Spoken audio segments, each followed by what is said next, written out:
این منم که فکرم مثل اتاقم کاملا به هم ریخته است. پس تصمیم گرفتم که هم فکرامو مرتب کنم، هم اتاقمو و هم به زندگیم با چالش 75 روز یه سر و سامونی بدم. پس رفتم فرمایی که میخواستم و پرینت گرفتم و برگشتم. موقع پر کردن این جدول واقعا باورم نمیشد که زمان چجوری اینقدر سریع پیش رفته و من شاید تا امروز قدرشو ندونستم.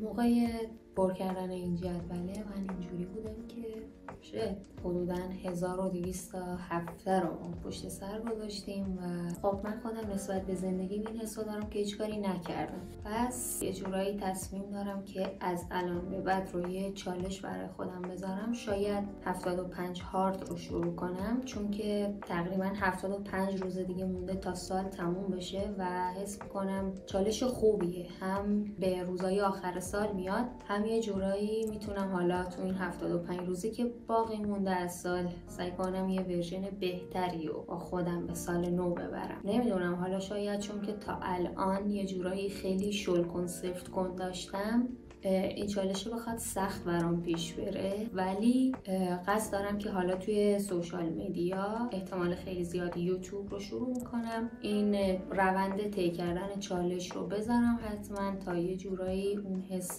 تعهده به قولی به چالشی که دارم انجام میدم بیشتر بشه. چون که حالا طبق چیزی که این مدت من در مورد شروع خونده بودم و شنیدم و اینا، اینجوریه که وقتی که میخوایم یه کار جدید یا یه چالش جدید رو انجام بدیم یا حتی یه عادت جدید رو بسازیم، خوبه که با بقیه شیرش کنیم، چون یه جورایی باعث میشه که بیشتر به اون چالش پایبند بمونیم. حالا من میخوام همین یه حرف هم تا این چالشی که انجام میدم تست کنم، ببینم که چقدر تاثیر داره. جدول رو اینجا کنار میزم نصب کردم، قراره که از اینجا به بعد رو با یه رنگ دیگه رنگ کنم و خب سعی کنم مفیدتر زندگی کنه. یکی از چیزایی که من قصد دارم توی طول این چالش کنار خودم داشته باشمش این برگه است که میخوام باهاش حالا هم خود چالشه رو بیشتر پیگیری کنم، هم یه سری از عادتهایی که دوست دارم اونا رو شکل بدم و حس کردم که چیز باحالیه این که هر روز برگردی پیگیری کنی، ببینی چه عادتی رو انجام دادی و چه عادتی رو انجام ندادی و خب این پیگیری جلوی چشمت باشه شاید بیشتر باعث این بشه که ما یه عادتی رو تا ته برسونیم و ولش نکنیم. حالا خود این چالش 75 روز شامل 2 بار ورزش کردن تو طول روز میشه و کتاب خوندن و آب خوردن و اینکه هر روز از خودت عکس بگیری و علاوه بر این حالا کارهایی که باید طی این چالش انجام بشه، یه سری از کارهایی که خودم دوست دارم پررنگ‌ترشون کنم حالا توی روتینم.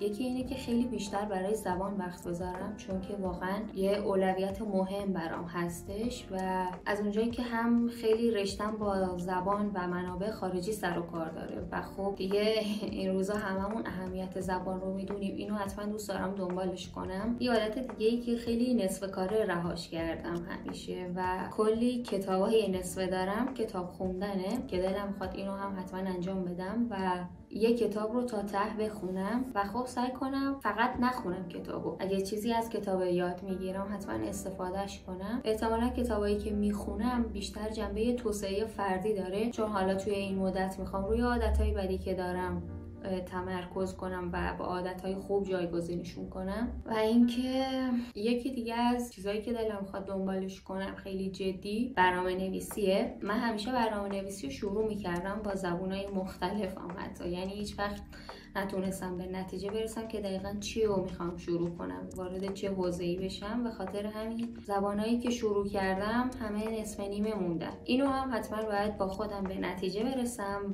و سعی کنم یه زبان رو حتما عمیق‌تر یادش بگیرم و احتمالاً در کنارش یه مهارت جانبی رو هم سعی می‌کنم یاد بگیرم که حالا از اون مهارت استفاده کنم و همین دیگه از زمانم خیلی مفیدتر از این 1212 هفته‌ای که پشت سر گذاشتم استفاده کنم.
همه چی رو برای شروع چالشم آماده کرد. از فردا چالشم شروع میشه. احتمالاً روند آپلود ویدیوها اینجوری باشه که هر یک روزی که انجام میدم ویدیوش روز بعد میاد حالا روی چنل، خاطر اینکه ممکنه نرسم حالا ویدیوها رو همون روز ادیت و آپلود کنم. ولی خب اگه رسیدمم که میذارمش، چه بهتر. امیدوارم که از پس این چالش بر بیام و در آخر یه جایزه گنده به خودم بدم. بزن بریم.